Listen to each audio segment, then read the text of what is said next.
Hi dears, welcome back. അപ്പോൾ ഇന്നും ഞാൻ വന്നിരിക്കുന്നത് നമുക്കൊക്കെ ഒരുപാട് പ്രയോജനകരമായിട്ടുള്ള നല്ലൊരു വീഡിയോ ആയിട്ട് തന്നെയാണ് കേട്ടോ.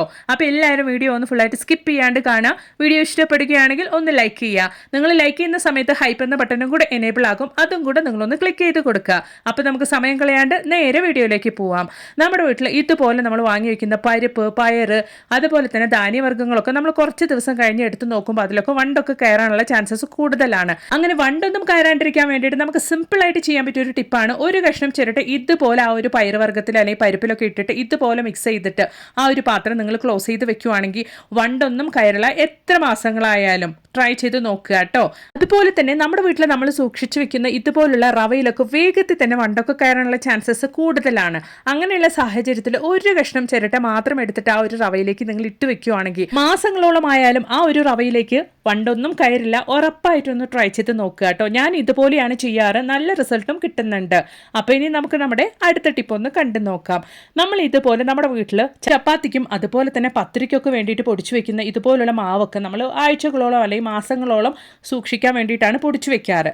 അങ്ങനെയുള്ള സാഹചര്യത്തിൽ ആ ഒരു മാവിലൊക്കെ നമുക്ക് വണ്ടൊന്നും കയറാണ്ടിരിക്കാൻ വേണ്ടിയിട്ടും അതുപോലെ തന്നെ പൂപ്പലൊക്കെ കയറിയിട്ട് അതിന് ടേസ്റ്റ് ഒന്നും മാറാണ്ടിരിക്കാൻ വേണ്ടിയിട്ടും എപ്പോഴും നല്ല ഫ്രഷ് ആയിട്ടിരിക്കാൻ വേണ്ടിയിട്ട് മാസങ്ങളോളം തന്നെ നമുക്ക് കേടുകൂടാണ്ട് സൂക്ഷിക്കാൻ വേണ്ടിയിട്ട് ഇതുപോലെ ഒരു കഷ്ണം ചിരട്ട ഇട്ട് വെച്ചാൽ മതിയാകും.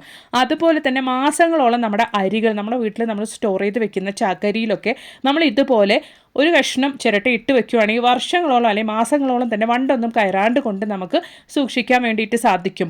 വളരെ യൂസ്ഫുൾ ആയിട്ടുള്ള ടിപ്പാണ്. ഉറപ്പായിട്ട് നിങ്ങൾ വീട്ടിൽ ഇതുപോലൊക്കെ ഒന്ന് ട്രൈ ചെയ്ത് നോക്കുക കേട്ടോ. അപ്പോൾ ഇനി നമുക്ക് തേങ്ങയ്ക്ക് വില കൂടി ഈ ഒരു സമയത്ത് തേങ്ങ ചേർക്കാത്തൊരു കിട്ടിലൻ ചട്നിയുടെ റെസിപ്പി കണ്ടു നോക്കാം. അതിന് വേണ്ടിയിട്ട് പാനിലേക്ക് 1 ടേബിൾ സ്പൂൺ അളവിലേക്ക് വെളിച്ചെണ്ണ ഒഴിച്ച് കൊടുത്തിട്ടുണ്ട്.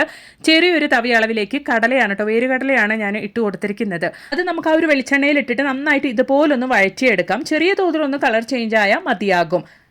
ചെറിയ തോതിൽ ആ ഒരു കടലയുടെ കളർ ചേഞ്ച് ആകുമ്പോൾ നമുക്ക് അത് എണ്ണയിൽ നിന്നും കോരി മാറ്റാം. അതിനുശേഷം അതേ എണ്ണയിൽ തന്നെ കുറച്ച് ചുമന്നുള്ളി, അതായത് ഒരു 7-8 ചുമന്നുള്ളിയാണ് ഞാൻ ഇട്ടിരിക്കുന്നത്. അതുപോലെ തന്നെ ഒരു 4 അല്ലി വെളുത്തുള്ളി കൂടെ നമുക്ക് ഇട്ട് കൊടുക്കാം. എന്നിട്ട് ജസ്റ്റ് നമുക്കൊന്ന് വഴറ്റിയെടുക്കാം. ചെറിയ തോതിലൊന്ന് കളർ ചേഞ്ച് ആയാൽ മതിയാകും. അതിനുശേഷം നമുക്ക് ആവശ്യമായിട്ടുള്ളത് 3 കാശ്മീരി ചില്ലിയും 4 വറ്റൽമുളകുമാണ് കേട്ടോ.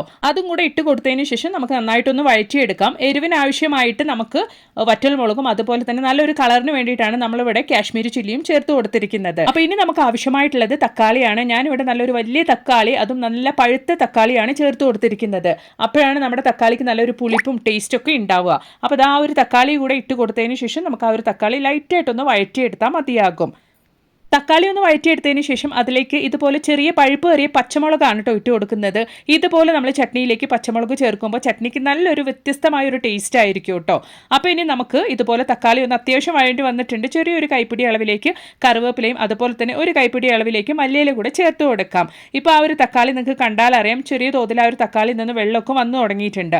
അതുപോലെ തന്നെ ഓൾറെഡി എണ്ണയിൽ നിന്നും വറുത്ത് കോരി മാറ്റി വെച്ച ആ ഒരു വേരുകടല കൂടെ നമുക്ക് അതിലേക്ക് ഇട്ട് കൊടുത്ത് ജസ്റ്റ് ഒന്ന് ഇതുപോലെ ഒന്ന് മിക്സ് ചെയ്തും കൂടെ കൊടുക്കാം. ഇനി നമുക്ക് ഫ്ലെയിം ഓഫ് ചെയ്യാം. ഇനി ചെറുതായിട്ടൊന്ന് ആറിയതിന് ശേഷം നമുക്ക് അതിലേക്ക് ഒരു 1/4 ടീസ്പൂൺ അളവിലേക്ക് കായപ്പൊടി കൂടെ ചേർത്ത് കൊടുത്തിട്ടൊന്ന് മിക്സ് ചെയ്ത് കൊടുക്കാം കേട്ടോ. ഇനി നമുക്ക് ചൂടൊന്ന് ആറിയതിന് ശേഷം, അതായത് ചെറിയ ചൂടോടുകൂടി തന്നെ മിക്സിയുടെ ജാറിലേക്ക് ഇട്ടിട്ട് നന്നായിട്ടൊന്ന് ബ്ലെൻഡ് ചെയ്തെടുക്കാം.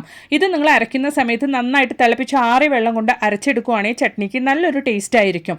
നിങ്ങൾ ചട്നിക്ക് അരയ്ക്കുന്ന സമയത്ത് എപ്പോഴും തിളപ്പിച്ച് ആറിയ വെള്ളത്തിൽ അരച്ച് നോക്കൂ. ആ ഒരു ടേസ്റ്റ് നിങ്ങൾക്ക് തന്നെ മനസ്സിലാക്കാൻ വേണ്ടിയിട്ട് സാധിക്കും. അപ്പോൾ ഇതാ ഞാൻ തിളപ്പിച്ച് ആറിയ വെള്ളമൊക്കെ ഒഴിച്ചിട്ട് നന്നായിട്ട് നമ്മുടെ ചട്നി ഇതുപോലൊന്ന് അരച്ചെടുത്തിട്ടുമുണ്ട്. ഇനി നമുക്കൊരു പാത്രത്തിലേക്കൊന്ന് മാറ്റി ഒഴിക്കാം. നല്ല ടേസ്റ്റി ആയിട്ടുള്ള കൺസിസ്റ്റൻസിയിലുള്ള ചട്നി നമുക്കിവിടെ റെഡി ആയിട്ടുണ്ട് കേട്ടോ. തേങ്ങ ഒട്ടും ചേർക്കാണ്ട് കൊണ്ട് മിനിമം ഒരു 4-5 പേർക്ക് തന്നെ ധാരാളമായിട്ട് കഴിക്കാൻ പാകത്തിനുള്ള ചട്നി നമ്മളിവിടെ റെഡിയാക്കിയിട്ടുണ്ട്. ഇനി പാത്രം കാലിയാവുന്നത് അറിയില്ല കേട്ടോ, അത്ര നല്ല ടേസ്റ്റാണ് ഈ ഒരു ചട്നി. ഇഡ്ലിയുടെയും അതുപോലെ തന്നെ ദോശയുടെയും ചപ്പാത്തിയുടെയും കൂടെ ഒക്കെ കഴിക്കാൻ വേണ്ടിയിട്ട്, മാത്രമല്ല ചോറിൻ്റെ കൂടെ കഴിക്കാനും ഈ ഒരു ചട്നി അല്ലെങ്കിൽ ചമ്മന്തി നല്ലൊരു ടേസ്റ്റായിരുന്നു. അപ്പോൾ ഉറപ്പായിട്ട് നിങ്ങളും ഇതുപോലെ വീട്ടിലൊന്ന് തയ്യാറാക്കി നോക്കുക കേട്ടോ. നല്ല ടേസ്റ്റാണ് ഇത് കഴിക്കാൻ വേണ്ടിയിട്ട്. അപ്പോൾ അതിലേക്ക് നമുക്ക് കടുകും കറിവേപ്പിലയും ചേർത്തൊരു ചെറിയ താളിപ്പും കൂടെ ഇട്ട് കൊടുത്താൽ വളരെ ടേസ്റ്റി ആയിട്ടുള്ള നമ്മുടെ ചട്നി ഇവിടെ റെഡി ആയിട്ടുണ്ട്. എല്ലാവരും ഒന്ന് ട്രൈ ചെയ്ത് നോക്കുക. എന്നിട്ട് നിങ്ങളുടെ വലിയൊരു അഭിപ്രായങ്ങളൊന്ന് കമൻറ്റ് ബോക്സിലിട്ട് അറിയിക്കും കൂടെ ചെയ്യുക കേട്ടോ. അപ്പോൾ ഇനി നമുക്ക് നമ്മുടെ അടുത്ത ടിപ്പ് ഒന്ന് കണ്ടു നോക്കാം. അതിന് വേണ്ടിയിട്ട് നല്ല അടികട്ടിയുള്ള ഇതുപോലുള്ള ഒരു ചിരട്ട വേണം കേട്ടോ നമുക്ക് എടുക്കാൻ വേണ്ടിയിട്ട്. അതിലേക്ക് നമുക്ക് ആവശ്യമായിട്ടുള്ളത് ഇതുപോലൊരു തേങ്ങയുടെ ചകിരിയാണ്. ഈ ഒരു ചകിരി നമുക്ക് തേങ്ങയുടെ ഉള്ളിലേക്കായിട്ട്, അതായത് ചിരട്ടയുടെ ഉള്ളിലേക്കായിട്ട് നമുക്ക് ഇതുപോലൊന്ന് വെച്ച് കൊടുക്കാം. ഇനി നമുക്ക് ആവശ്യമായിട്ടുള്ളത് വെളുത്തുള്ളിയുടെ കുറച്ച് തോലുകളാണ്. നിങ്ങളുടെ കയ്യിൽ കുറച്ച് കൂടുതൽ അളവിലുണ്ടെങ്കിൽ അത് എടുക്കാവുന്നതാണ്. ഞാൻ കുറച്ച് അളവ് മാത്രമേ ഉള്ളൂ ഇട്ട് കൊടുത്തിട്ടുള്ളത്. ഇനി നമുക്ക് ആവശ്യമായിട്ടുള്ളത് ഒരു 1/4 ടീസ്പൂൺ അളവിലേക്ക് കായപ്പൊടിയാണ് കേട്ടോ. കായക്കട്ടി, പെരുങ്കായത്തിൻ്റെ കട്ടി നിങ്ങളുടെ കയ്യിലുണ്ടെങ്കിൽ അതുകൂടെ ഈ ഒരു സമയത്ത് നിങ്ങൾക്ക് ഈ ഒരു തേങ്ങയുടെ ചകിരിയുടെ മുകളിലേക്കായിട്ട് വെച്ച് കൊടുക്കാവുന്നതാണ്.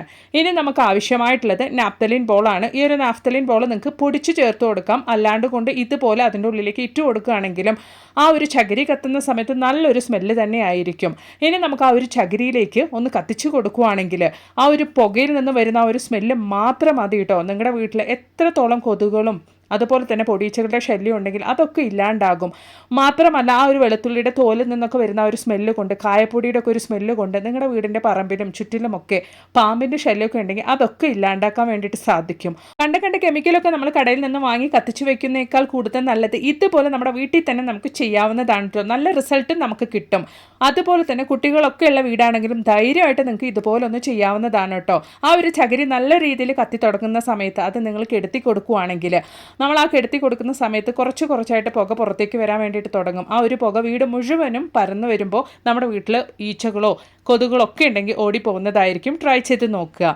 അപ്പോൾ ഇനി നമുക്ക് നമ്മുടെ അടുത്ത ടിപ്പ് ഒന്ന് കണ്ടു നോക്കാം. നമ്മുടെ മിക്സിയുടെ ജാറിൽ സ്വീറ്റ്സ് ഒക്കെ നമ്മുടെ വീട്ടിൽ എന്തെങ്കിലും മധുരമൊക്കെ ഉണ്ടാക്കുന്ന സമയത്ത് പഞ്ചസാര പൊടിക്കാനോ അല്ലെങ്കിൽ നട്ട്സ് ഒക്കെ പൊടിക്കാൻ വേണ്ടിയിട്ട് യൂസ് ചെയ്യുന്ന സമയത്ത് ഓൾറെഡി നമ്മൾ മസാലയൊക്കെ അരച്ച ആ ഒരു സ്മെല്ല് നമ്മുടെ ഈ ഒരു മിക്സിയുടെ ജാറിൽ ഉറപ്പായിട്ടും ഉണ്ടാകും.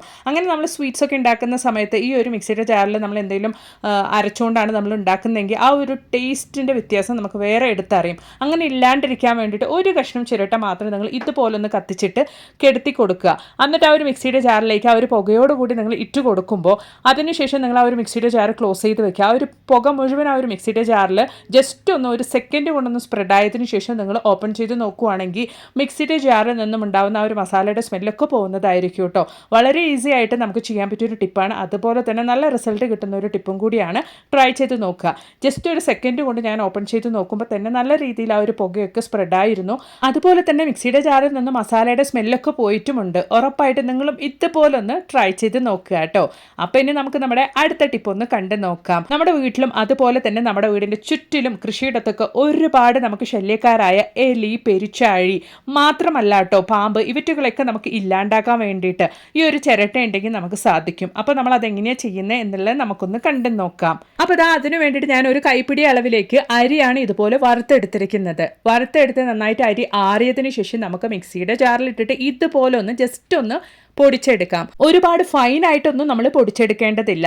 ഇനി നമുക്ക് ആവശ്യമായിട്ടുള്ളത് ഇതുപോലെ ഹോട്ടലിൽ നിന്നൊക്കെ ഫുഡ് വാങ്ങിക്കുമ്പോൾ കിട്ടുന്ന യൂസ് ആൻഡ് ത്രോ പാത്രമാണ് കേട്ടോ. നമ്മൾ ഉപയോഗം കഴിഞ്ഞാൽ വലിച്ചെറിയാൻ വേണ്ടിയിട്ടാണ്. അപ്പോൾ അതിലേക്ക് ഞാൻ ആവശ്യത്തിനനുസരിച്ച് ഏകദേശം ഒരു 3 ടീസ്പൂൺ അളവിലേക്ക് അരി പൊടിച്ച് ചേർത്ത് കൊടുക്കുന്നുണ്ട്.